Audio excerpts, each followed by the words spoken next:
Bersih and red shirts told to stand down. Superdan shocks fans with cheating scandal. This is Cuppa News. I'm Desiree Gasper.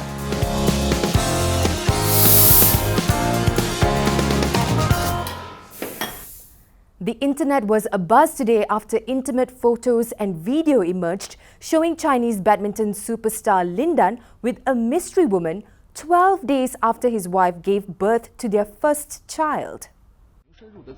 The photos and video were posted on Weibo by Detective Zhao, a popular celebrity gossip blogger who claimed they were taken in October.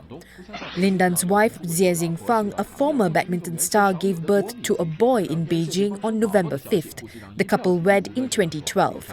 The other woman was identified as Zhao Yaqi, a model and actress. A few hours after the scandal swept Chinese social networking platforms, Lin Dan quickly apologized on Weibo with a brief message. As a man, I do not make any excuses for myself, but my actions have hurt my family. I apologize to them here.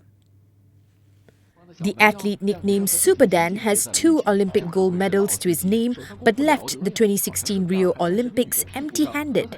Formerly the world number 1, he is now ranked 3rd after Datuk Lee Chong Wei and compatriot Chen Long. Anyway, countdown to Bersih 5.0 and the Red Shirts counter rally.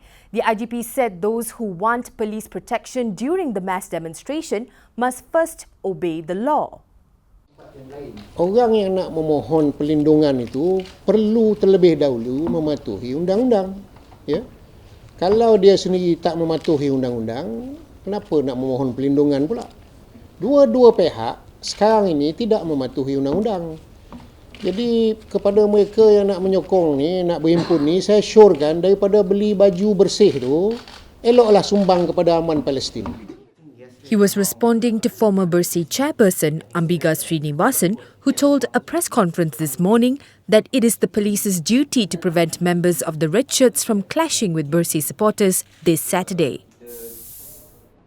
Earlier today, Deputy Prime Minister Datuk Seri Dr. Ahmad Zahid Hamidi issued a final warning to Bersih and Red Shirts to stand down ahead of their planned rallies. Saya telah menyatakan tindakan akan diambil kepada dua-dua pihak, sama ada merah ataupun kuning. Jadi untuk mengelakkan supaya perkara ini tak berlaku, jadi kedua-dua pihak hendaklah stand down. Artinya mereka hendaklah menghentikan perarakan perjumpaan atau perhimpunan itu. Jadi itulah sebaik-baiknya yang dilakukan dan pihak polis tidak akan berkompromi dengan mana-mana pihak. Meanwhile, PKR Vice President Rafizi Ramli expressed concern over Jamal's behaviour, including his supporters' tendency to hold public silat performances. It has a very deep, threatening connotation. And is meant to provoke and evoke the deepest ultra-right-wing element of the society. So while I take him as a joke when he says that there will be a lot of hungry red shirts, my concern is this. I wonder whether Jamal writes a script. I don't think Jamal is that smart to write a script or to touch the right psychological buttons. Martial arts and how martial arts play a role in supposedly stopping the non-Malays, the Chinese, is a very complicated and subtle psychological buttons within the Malay psyche. I don't think Jamal is smart enough to know sociology and psychology.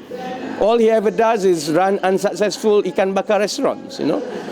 My concern then, when Jamal makes these threats and so on, I'm more concerned who is actually writing the script. The Sungai Besar UMNO chief and his followers have been making headlines with their antics and threats to Bersih supporters. Deputy Home Minister Datuk Nur Jazlan Mohamad, however, thinks Jamal is not a threat to public safety. No, we are assuming that something bad is going to happen. Jamal has proven many times that he just makes threats but doesn't carry it out. Okay, so we'll see tomorrow lah. So you're saying it's all hot air? I'm not saying it's all hot air. I'm just saying that if he continues to talk and taunt the police, taunt the Bersih punya supporters, and he cannot control his own supporters, something untoward might happen tomorrow.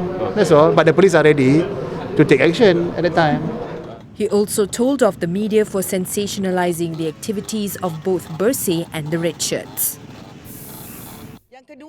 From police reports to lawsuits, PKR's Ampang MP Zuraida Kamarudin has filed a defamation suit against Jamal for falsely accusing her supporters of punching him in the face, which led to a bloody nose.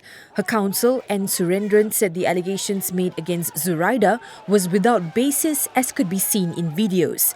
He added that they are seeking general damages, aggravated damages, an injunction to prevent Jamal from uttering such phrases again, and also for costs resulting from their suit. The UPSR results were released today, and it was disappointing for many. Of the 452,721 students who sat for the exam, only 1.1% scored straight A's. Education Minister Datuk Sri Madzee Khalid, however, said that this year's results cannot be compared to previous years, as there's a new format for the exam aimed at evaluating students on their academic performance through literacy, numeracy, as well as writing, reading, counting and reasoning.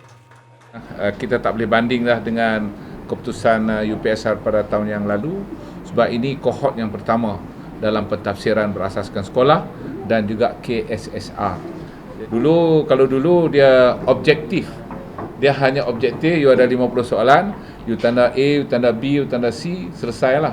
Tapi dalam yang baru ni, dalam KSSR ni, dia ada kefahaman dan dia ada penulisan, kedua-duanya sekali. He was speaking to reporters after handing out UPSR results to students at SK Bukit Rahman Putra. 4,896 students scored straight A's this year compared to 38,344 students in 2015. Also making headlines on Thursday, former BSI banker Yeo Jiawei claimed he received up to $15 million from deals with Muhammad Ahmad Badawi Al Husseini, among key figures being probed in an alleged money laundering operation linked to 1MDB.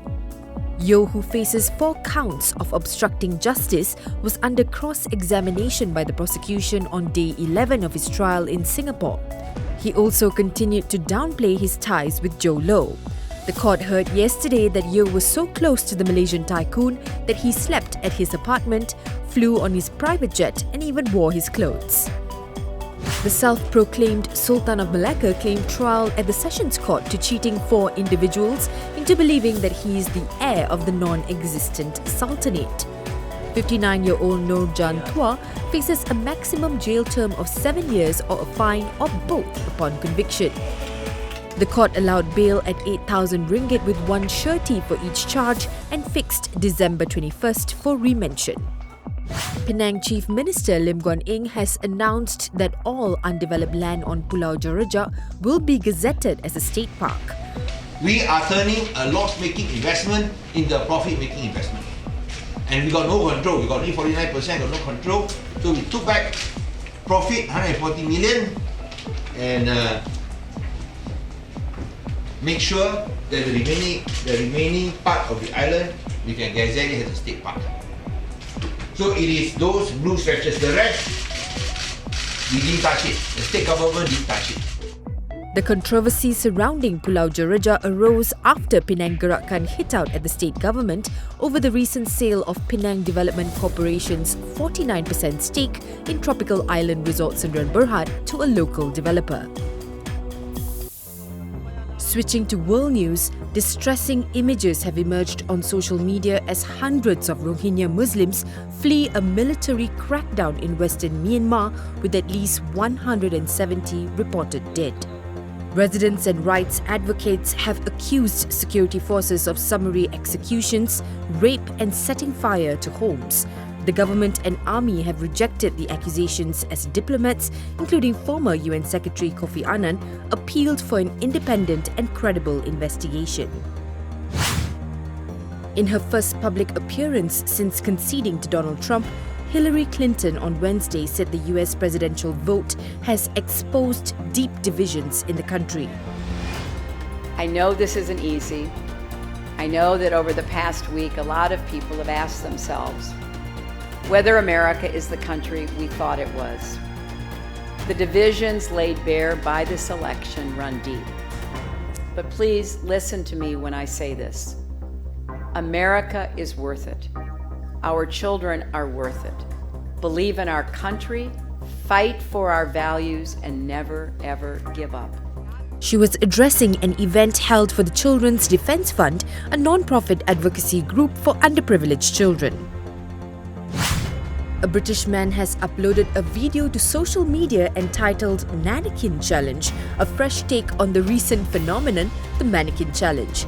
The video stars Dan Alice's grandma, Edith, sitting still at her kitchen table in Hawarden, North Wales, holding a cigarette and a glass as the camera explores the room.